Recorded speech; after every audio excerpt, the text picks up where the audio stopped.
Bienvenidos a nuestra sesión virtual de anestesiología de pregrado. En esta ocasión hablaremos del tema anatomía funcional del hígado y su relación con anestesia.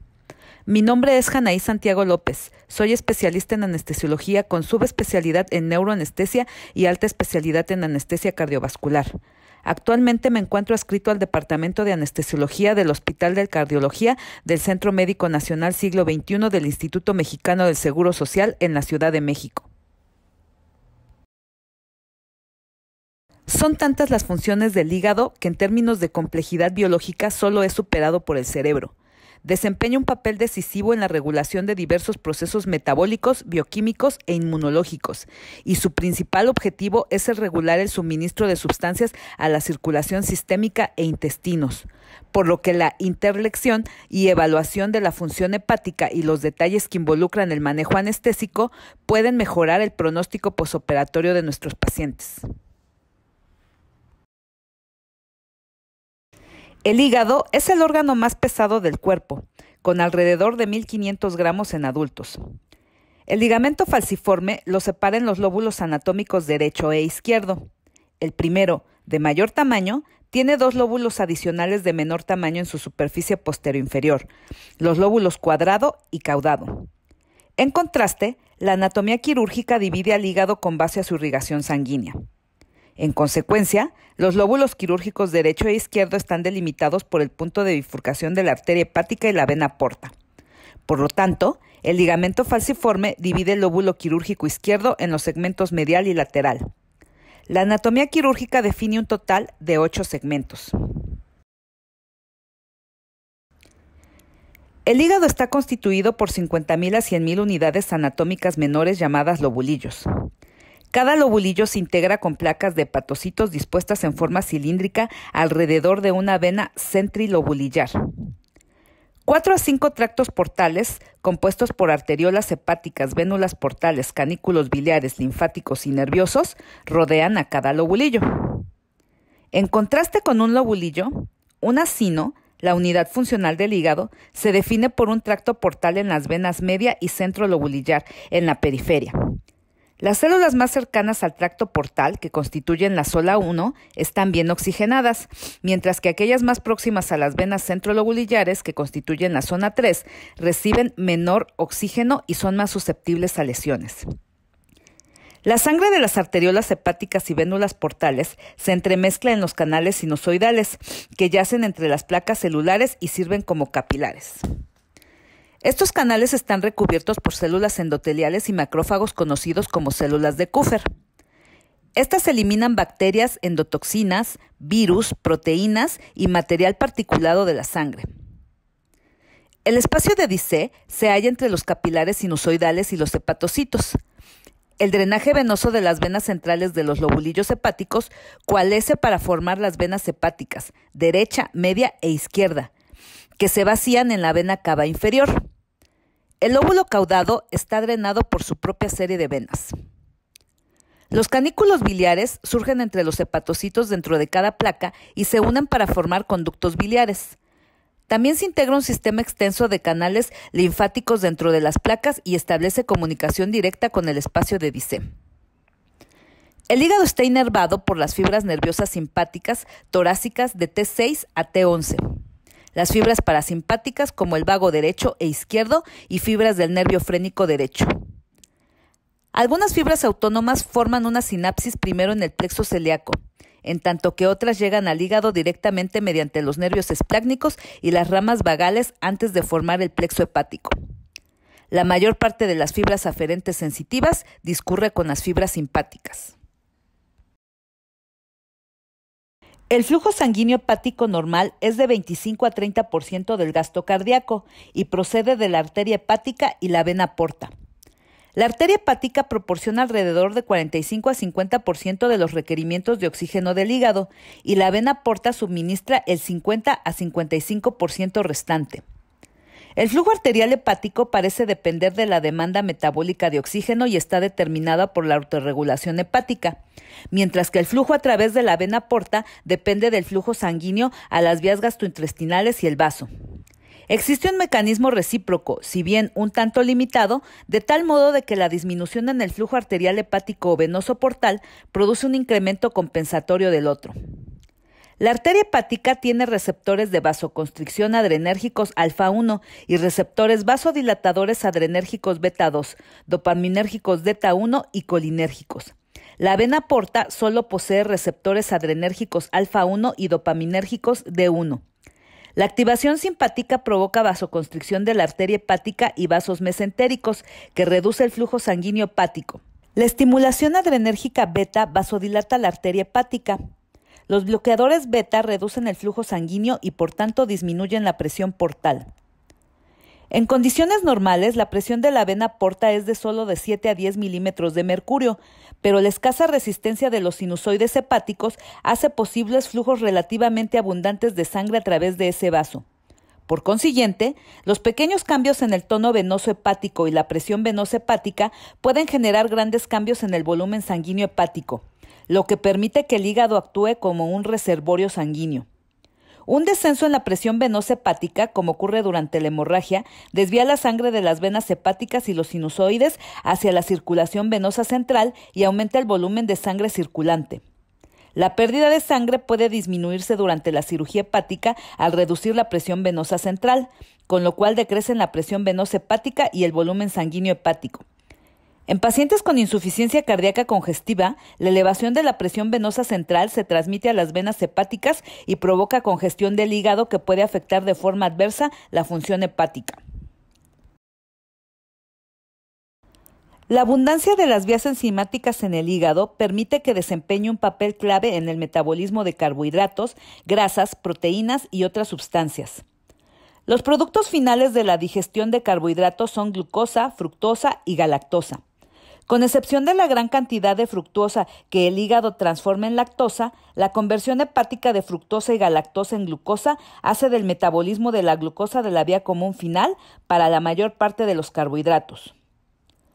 Todas las células utilizan glucosa para producir energía en forma de trifosfato de adenosina, ya sea de forma aerobia a través del ciclo del ácido cítrico o anaerobia mediante la glucólisis. El hígado y el tejido adiposo también pueden utilizar la vía de fosfogluconato, que proporciona energía y síntesis de ácido graso. Casi toda la glucosa absorbida después de una comida se almacena como glucógeno, que solo en el hígado y en el músculo son capaces de almacenar en grandes cantidades. Cuando se excede la capacidad de almacenamiento del glucógeno, el exceso de glucosa se convierte en grasa.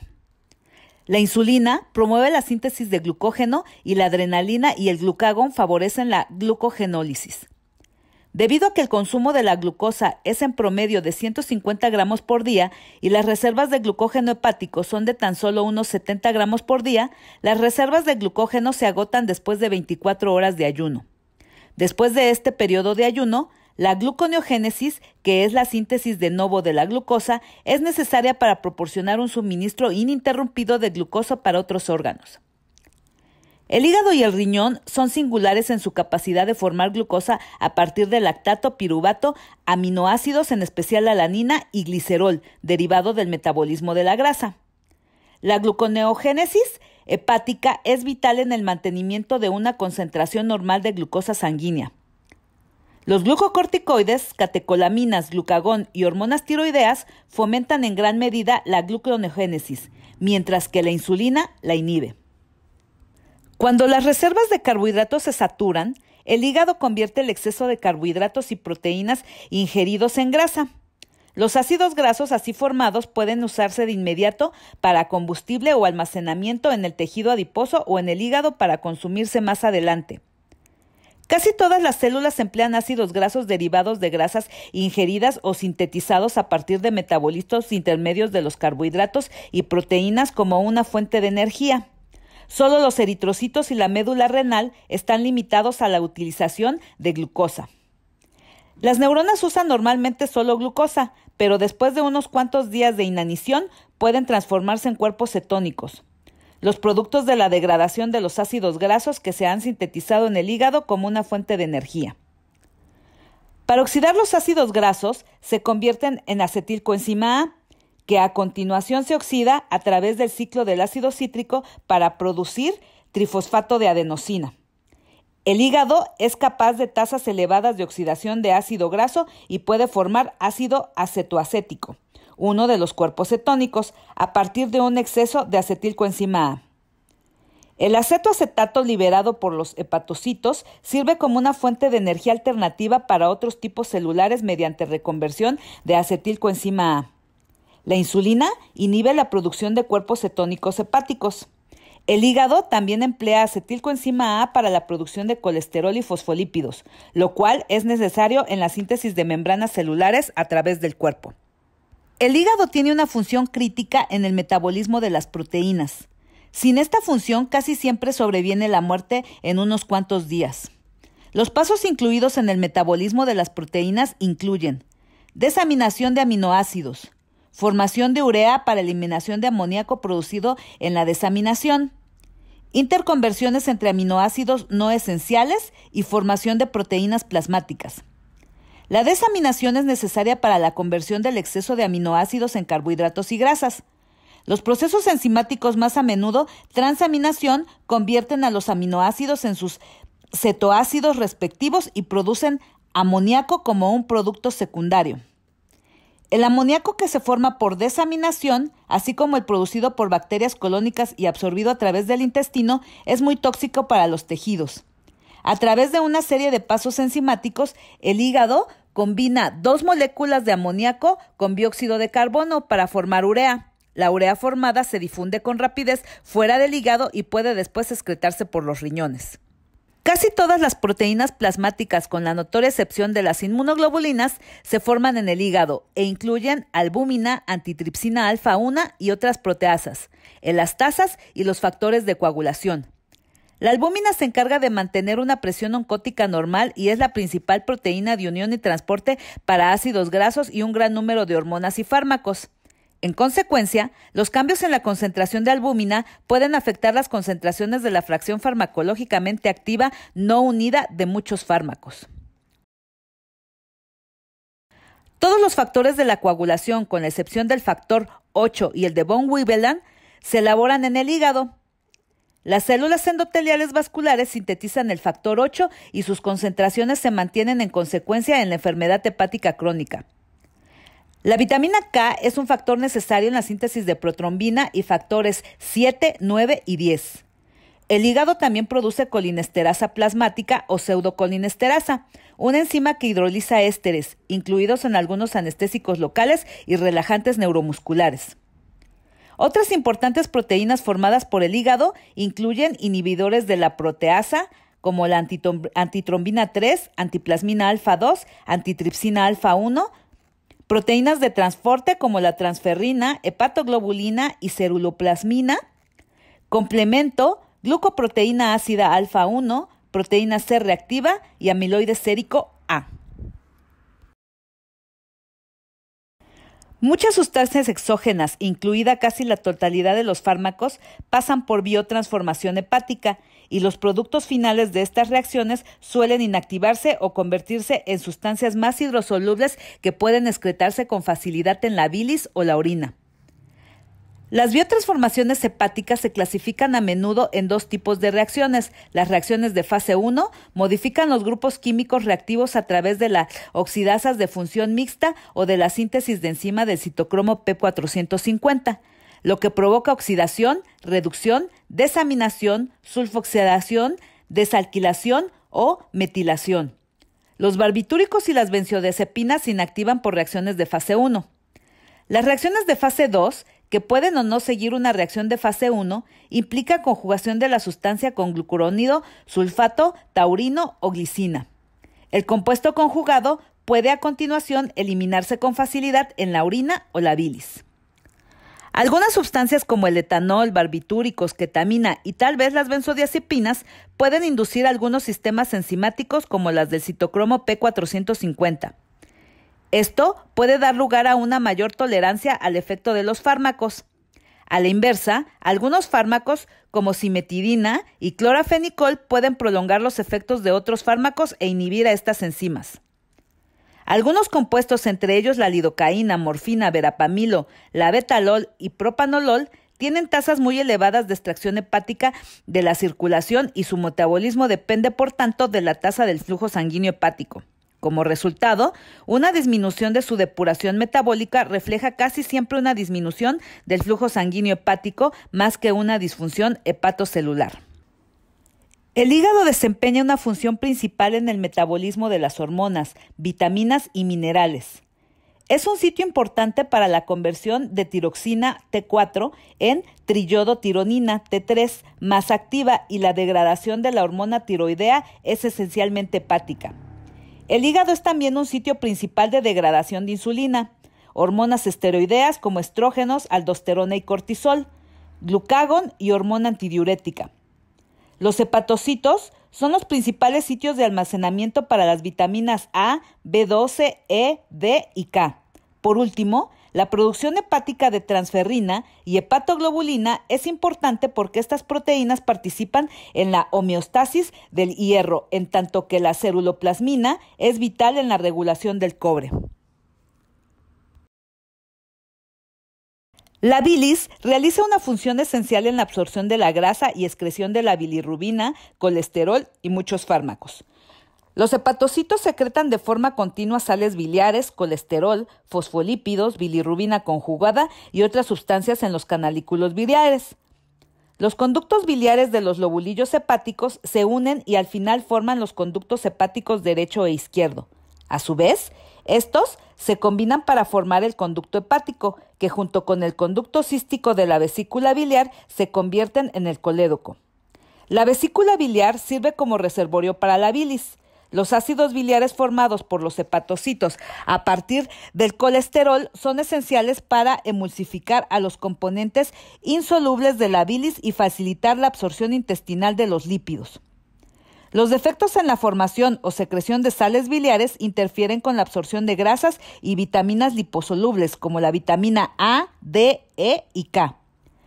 Debido a las reservas limitadas de vitamina K, puede desarrollarse deficiencia en pocos días. La deficiencia de vitamina K se manifiesta como una coagulopatía debido a la formación deficiente de protrombina y los factores 7, 9 y 10. En esencia, la bilirrubina es el producto final del metabolismo de la hemoglobina. Se forma a partir de la degradación del anillo heme en las células de Kupffer. La bilirrubina se libera entonces hacia la sangre, donde se une con facilidad a la albúmina. La captación hepática de bilirrubina a partir de la circulación es pasiva, pero la unión a proteínas intracelulares atrapa la bilirrubina dentro de los hepatocitos. Estos últimos conjugan la bilirrubina, sobre todo con glucurónidos, y se excreta de forma activa en un canículo biliar. Las pruebas hepáticas realizadas con mayor frecuencia no son ni sensibles ni específicas. No existe una prueba única que valore la función hepática general, lo que refleja un aspecto de la función hepática que debe interpretarse en conjunto con otras pruebas y con la valoración clínica del paciente. Muchas pruebas de función hepática, como la determinación de transaminasa sérica, reflejan la integridad hepatocelular más que la función hepática. Las pruebas hepáticas que miden la función sintética hepática incluyen albúmina sérica, tiempo de protrombina, TP o índice internacional normalizado o INR por sus siglas en inglés, colesterol y pseudocolinesterasa. Asimismo, debido a la gran reserva funcional del hígado, puede haber cirrosis sustancial con escasa o ninguna anormalidad de laboratorio.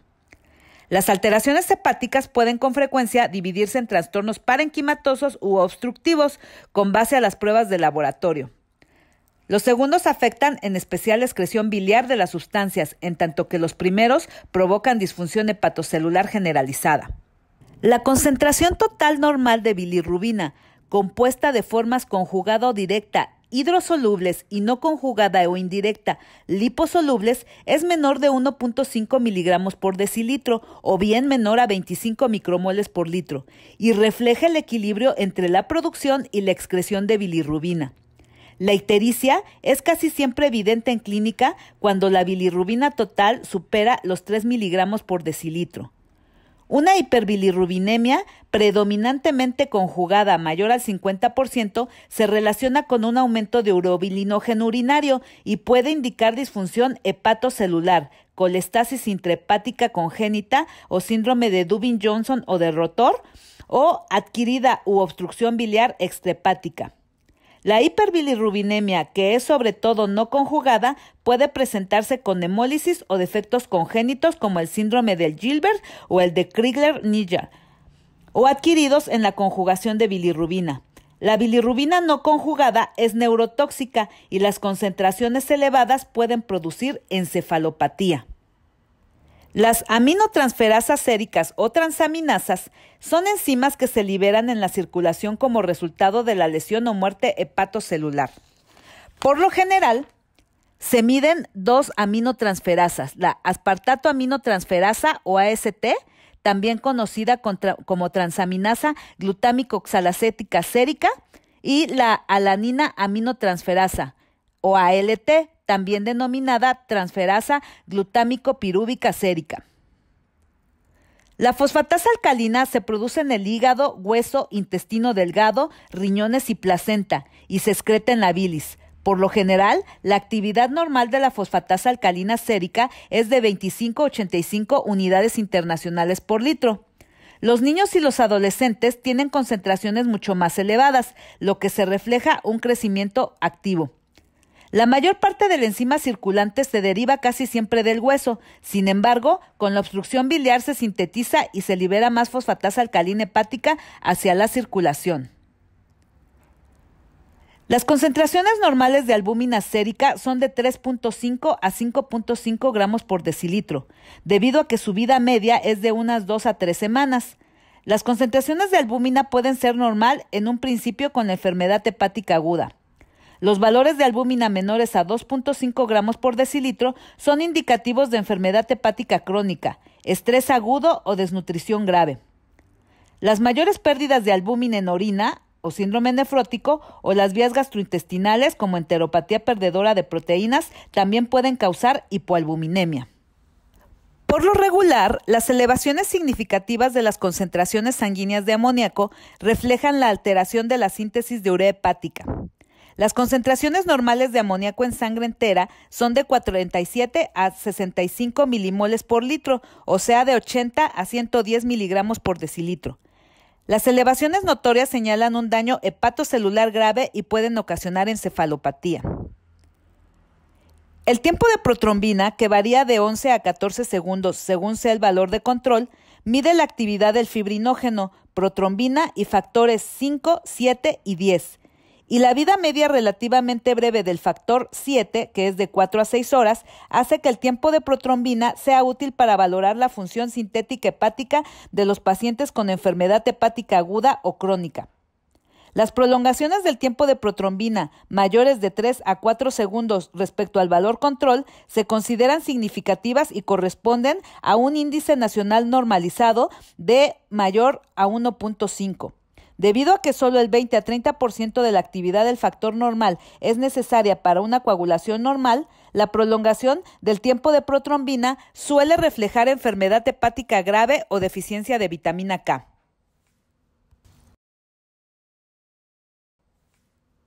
La vigilancia de la coagulación viscoelástica proporciona una valoración del tiempo real del estado de coagulación y utiliza análisis de tromboelastografía, tromboelastometría de rotación, también conocida como ROTET o Sonoclot, para valorar la coagulación global con base a las propiedades viscoelásticas de la sangre entera. Se obtiene un perfil claro del efecto global de los desequilibrios entre los sistemas procoagulantes y anticoagulantes y profibrinolíticos y antifibrinolíticos y la fuerza tensil del coágulo resultante, lo que hace posible un manejo preciso del tratamiento hemostático. Pueden observarse la tasa de formación de coágulos, la fuerza del coágulo y el efecto de cualquier lisis. Es posible valorar la presencia de coagulación intravascular diseminada, al igual que el efecto de la heparina o la actividad heparinoide. Además, puede valorarse la función plaquetaria, incluidos los efectos de la inhibición plaquetaria.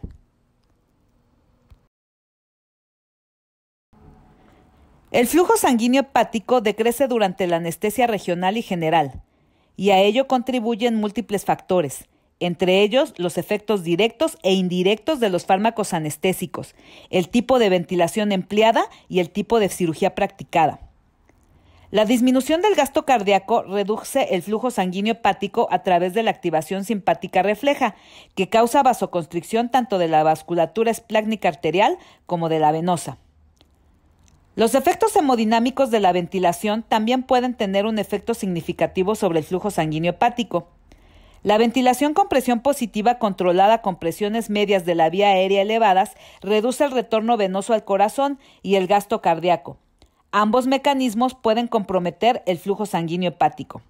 El primero incrementa la presión venosa hepática, mientras que el segundo puede atenuar la presión arterial y aumentar el tono simpático. La presión positiva al final de la expiración acentúa aún más estos efectos. Los procedimientos quirúrgicos cerca del hígado pueden reducir el flujo sanguíneo hepático hasta en un 60%. Aunque los mecanismos no son claros, lo más probable es que impliquen activación simpática, reflejos locales y compresión directa de los vasos en la circulación portal y hepática. Los bloqueadores adrenérgicos beta-1, agonistas adrenérgicos alfa-1, bloqueadores del receptor H2 y vasopresina disminuyen el flujo sanguíneo hepático. Las infusiones de dosis bajas de dopamina lo pueden incrementar. Los efectos de los fármacos anestésicos sobre el metabolismo hepático intermedio, que incluyen carbohidratos, grasa y proteínas, están mal definidos.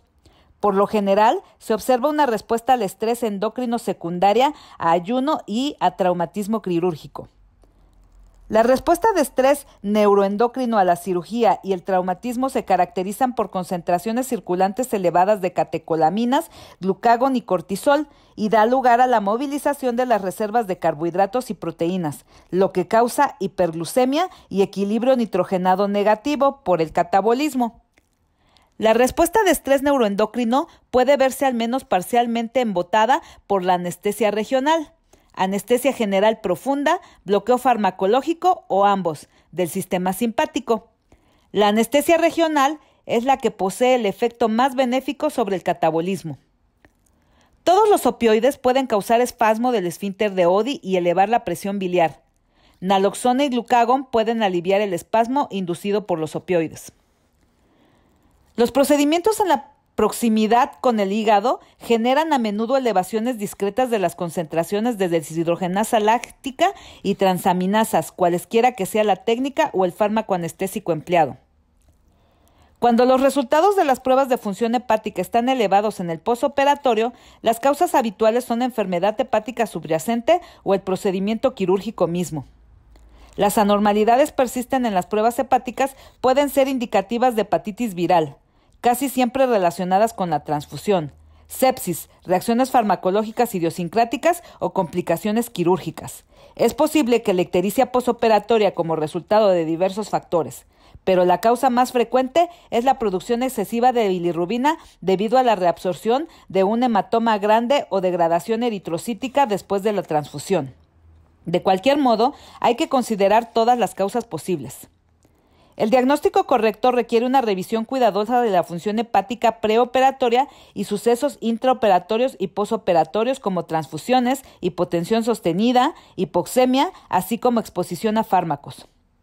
Los anestésicos volátiles empleados en la actualidad tienen un efecto directo mínimo o nulo sobre los hepatocitos.